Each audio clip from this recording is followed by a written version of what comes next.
अथ पञ्चमोऽध्यायः। श्रीशुक उवाच। नन्दस्त्वात्मज उत्पन्नो जाताह्लादो महामनाः आहूय विप्रान् वेदज्ञान् स्नातः सुचिरलङ्कृतः वाचयित्वा स्वस्त्ययनं जातकर्मात्मजस्य वै कारयामास कारयामास विधिवत् पितृदेवार्चनं तथा धेनूनां नियुते प्रादाद् विप्रेभ्यः समलङ्कृते तिलाद्रीन् सप्तरत्नौघशतकौम्भा शिलाद्रीन् सप्तरत्नौघशान्तकौम्भाम्बरावृतान् कालेन स्नानशौचाभ्यां संस्कारैस्तपसेज्जया शुध्यन्ति दानैः सन्तुष्ट्या द्रव्याण्यात्मात्मविद्यया सौमङ्गल्यगिरो विप्राः सूतमागधवन्दिनः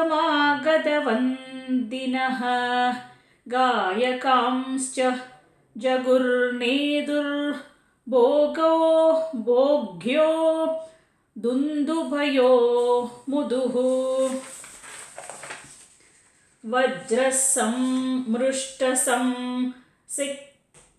संसिक्तद्वाराजिरगृहान्तरः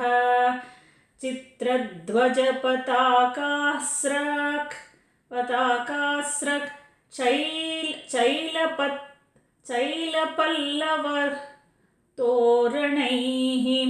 गावो वृषा वत्सतरा हरिद्रा तैलरूषिताः विचित्रधातु बर्हस्रग् वस्त्रकाञ्चनमालिनः महार्हवस्त्राभरणाक् कञ्चुकोष्णीशभूषिताः गोपाः समाययुराजन् नानोपायनपाणयः गोप्यश्चाकर्ण्यमुदिता यशोदायाः सुतोद्भवम् आत्मानं भूषयाञ्चक्रुर्वस्त्राकल्पाञ्जनादिभिः नवकुङ्कुमकिञ्जल्क मुखपङ्कजभूतयः बलिभिस्त्वरितं जग्मुः पृथुश्रोण्यश्चलत्कृचाः गोप्यः सुमुष्टम् अणिकुण्डलनिष्ककण्ठ्यश्चित्राम्बराः पतिशिखाच्युतमाल्यवर्षाः नन्दालयं सबलया व्रजतीर्विरेजुर्व्यालोलकुण्डलपयोद्धरहारशोभाः तासाशिषः प्रयुञ्जानाश्चिरं पाहीति बालके हरिद्राचूर्णतैलाद्भिः सिञ्चन्त्यो जनमुज्जगुः अवाद्यन्तविचित्राणि वादित्राणि महोत्सवे कृष्णे विश्वेश्वरेऽनन्ते नन्दस्य वज्रमागते गोपाः परस्परं हृष्टा दक्षीक्षीरघृतां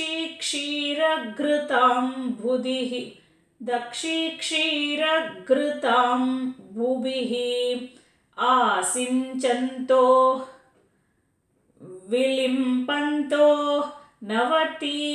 नवनीतैश्च चिक्षिपुः नन्दो महामनास्तेभ्यो वासोऽलङ्कारगोधनं सूतमागतवन्दिभ्यो येऽन्ये विद्योपजीविनः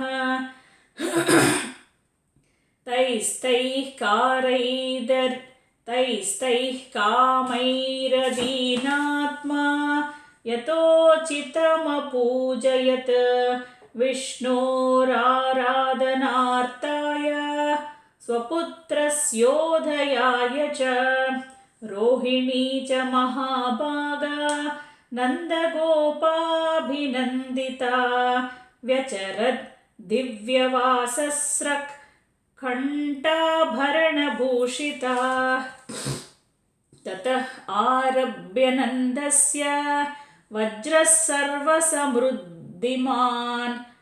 हरेर्निवासात्मगुणैः रमाक्रीडमभून्नृप गोपान् गोकुलरक्षायां निरूप्य मथुरां गतः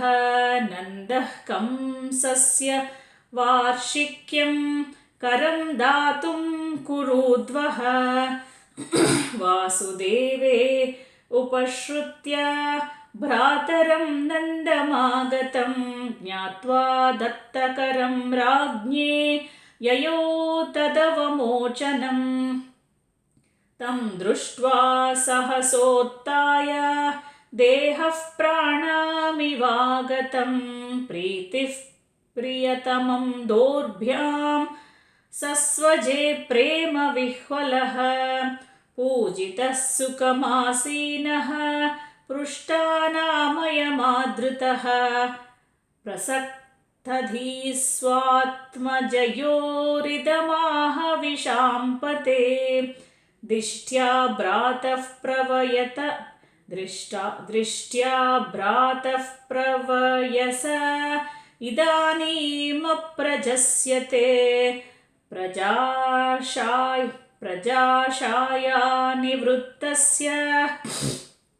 प्रजायत् सम्पदध्यत दिष्ट्या संसारचक्रेऽस्मिन् वर्तमानः पुनर्भवः उपलब्धो भवानद्य दुर्लभं प्रियदर्शनं नैकत्र प्रियसंवासः सुहृदं चित्रकर्मणाम् ओघेन व्यूह्यमानानां प्लवानां स्तोत्रसोयता कच्चित् पश्यव्यनिरुज्जं कच्चित् पश्यव्यं निरुञ्जम् कच्चित् पश्यव्यं निरुज्जं सूर्यं भृतुणवीरुधं बृहद्वनं तदधुना यत्रासे त्वं सुहृद्वृतः भ्रातर्मम सुतः कश्चिन् मात्रा सह भवद्व्रजे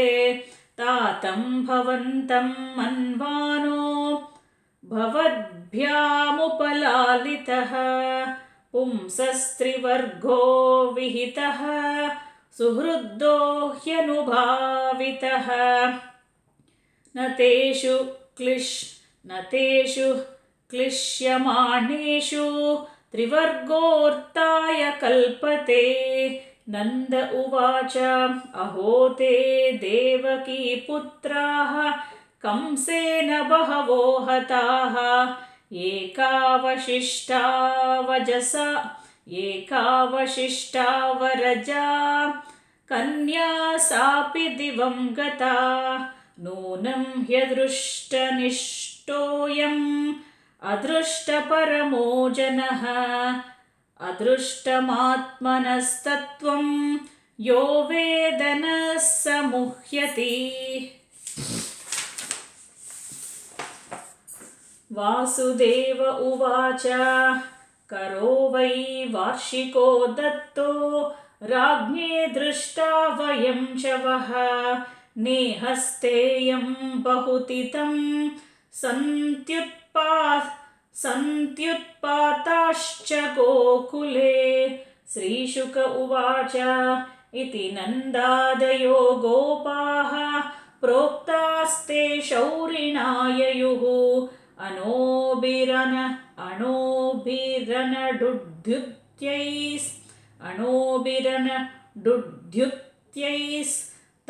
तमनुज्ञाप्य गोकुलम्। इति श्रीमद्भागवते महापुराणे पारमहंस्यां संहितायां दशमस्कन्धे पूर्वार्धे नन्दा-वसुदेव-सङ्गमो नाम पञ्चमोऽध्यायः।